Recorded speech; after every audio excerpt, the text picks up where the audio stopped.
Hey, Richard here, Tennis Hacker. Today we're going to be talking about how to get power on your forehand. So breaking down the biomechanics, breaking down the technique, and talking about the timing, because that's really the critical part that allows you to hit with power and still maintain a level of consistency.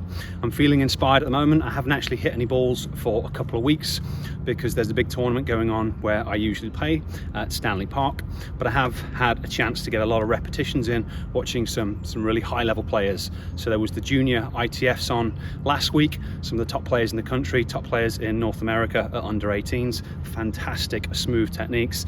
They're all ripping the ball.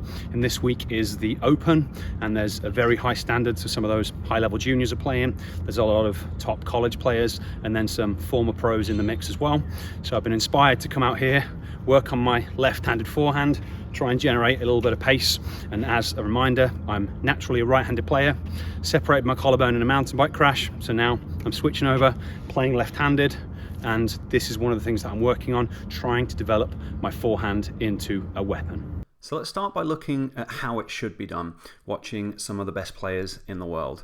Now, in terms of power generation, it's going to be all about using efficient biomechanics, so creating racket head speed by efficiently using your kinetic chain. And in order to understand that, we've got to break the forehand down into three parts.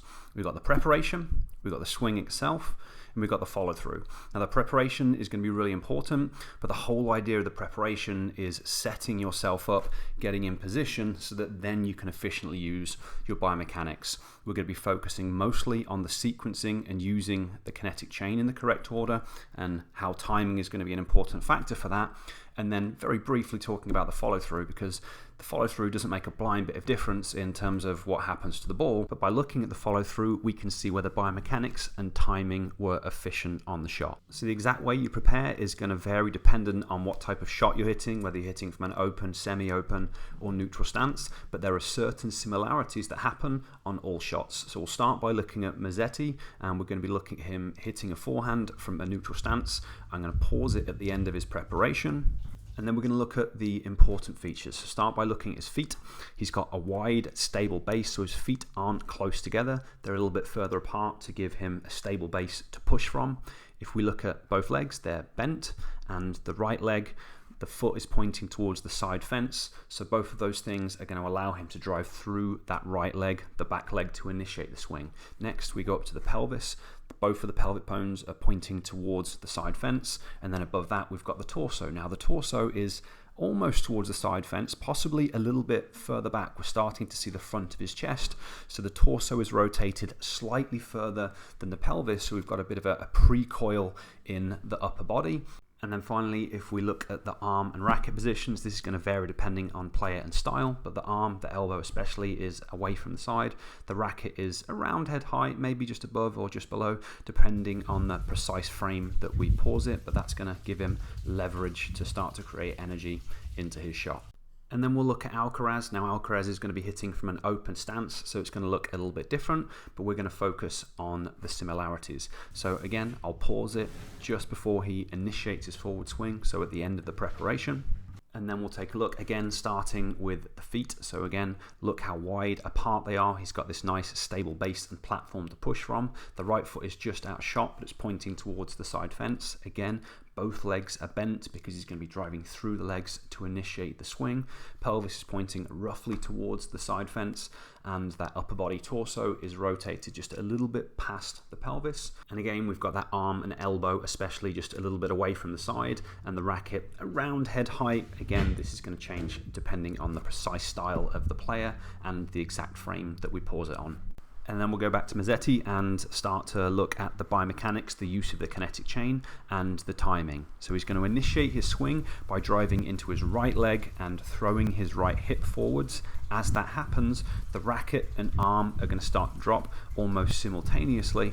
Now it's almost impossible to see, but a fraction of a second after he drives through the hip, the torso also starts to rotate, and then as enough hip and torso rotation occurs, that then pulls the arm forwards, which causes the racket drop and racket lag position to happen. Then the arm takes over and brings the racket through to the contact point, which is out in front of the body. And the idea is that you've used this sequence, this kinetic chain, driving through the back hip, then the torso, then the arm, and you've done all of the hard muscular effort before you make contact with the ball. So now the racket is traveling forward using kinetic energy that came from the use of the kinetic chain, and you're not forcing your shot, you're relying on that racket head speed to create the power. And then we're going to see all the same key features from Alcaraz, but hitting from the open stance this time, driving through the outside leg, followed by the torso. As that happens, that creates the racket drop and the racket lag, and then the arm takes over, which brings the racket through, and the contact is out in front of the body. And it's all about this timing. If you get things in the correct sequence that I've just described, and you do it all enough so that you've used your muscular force, and now the racket is just following its natural path up to that contact point, that's how you effortlessly create power, and more importantly, how you can hit with power and still maintaining control.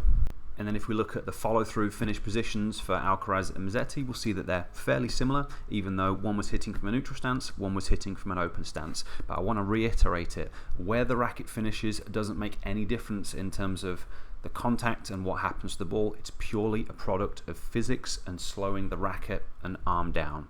And then the last thing that I want to point out here is if you look at both of their head positions, they're still looking at where the contact point was, even though they've finished the follow through and the ball is well on its way to being on the other side of the court again.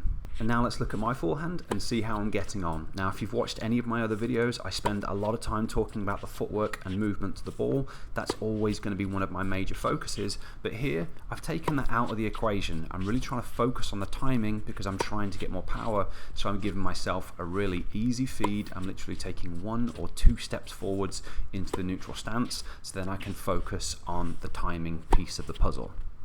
And technically what that means for me, so what I'm actually thinking about is a couple of things. I'm trying to stay low and I'm trying to keep my feet wide apart and keep that stable base. This is something I always used to do badly on my right hand, so it's something that I've been trying to correct. Now I'm learning to play left-handed.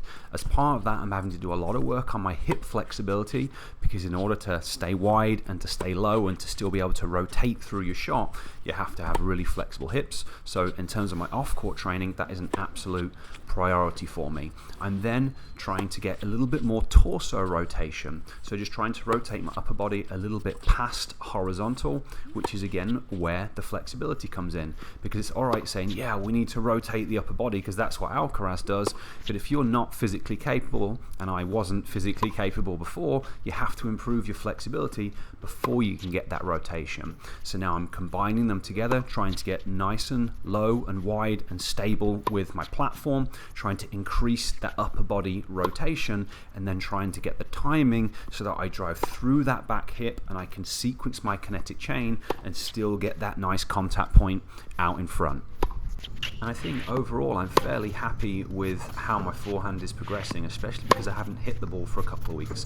But I'm finally starting to feel like I can get the timing, that I can get the sequencing in the right order. Now, there's a couple of shots where I don't quite get the timing right. I'm a fraction of a second late, and because of that, I'm maybe forcing it a little bit with my forearm and wrist rather than being a little bit more relaxed on the way through. But that's part and parcel of tennis. It's not always going to be absolutely perfect. I'm playing on courts with horrendous bounces, so sometimes things are going to be a little bit off. So overall, I was very happy in terms of my timing. So now I want to slow things down and talk more specifically about the timing itself, because that's the critical piece of the puzzle. And in terms of timing, we've basically got 2 variables. We've got how far the ball is away and how fast the ball is traveling, and then we've got when we start our swing and how quickly we sequence things and go through our swing. So in order to start our swing at the right time, the biggest thing that creates difficulties for most players, and this is something I used to struggle massively with when I was younger, is not being able to accurately read how far the ball is away and how fast the ball is traveling. Now, there are a lot of different visual skills that are going into being able to make these accurate predictions, and if you don't have a visual system that functions at that sufficiently high level, it's impossible to read precisely how far the ball is away, and that can cause you to either swing too early or too late. My problem was always traditionally swinging too late, so I was always late hitting my shot. So that's the first variable. We've got the visual side, and then the second variable is going to be the coordination. So yes, again, we've looked at Alcaraz, we've looked at Musetti, we've looked at Djokovic. Unfortunately, I'm not the same level of tennis athlete as them, and the chances are neither are you. So what I've had to do to get to the point I'm at now is I've had to work on my coordination, because after the visual side, predicting where the ball is so you can start your swing, it's then about driving through that back hip at the right time, and then following that by the torso and then the arm, so getting this precise sequence of body movements.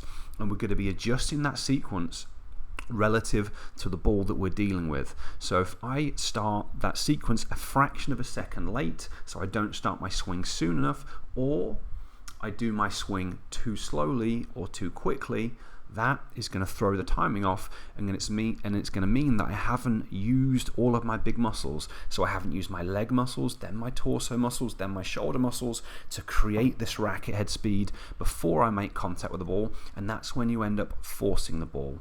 So the visual side and the coordination side are huge. So what I work on off the court, I've talked about flexibility, that's been one of my major limitations. But then I also work on my vision and my coordination, continually trying to improve it so that I can be more accurate in terms of starting the swing, and so I can be more accurate in terms of the speed and sequencing of my body, getting that good contact point. So if you would like to learn about how to train your visual system and train your coordination, this is what I help tennis players with. I teach neuro-athletic training and other cutting-edge training methods to help tennis players become a more skillful, better tennis athlete.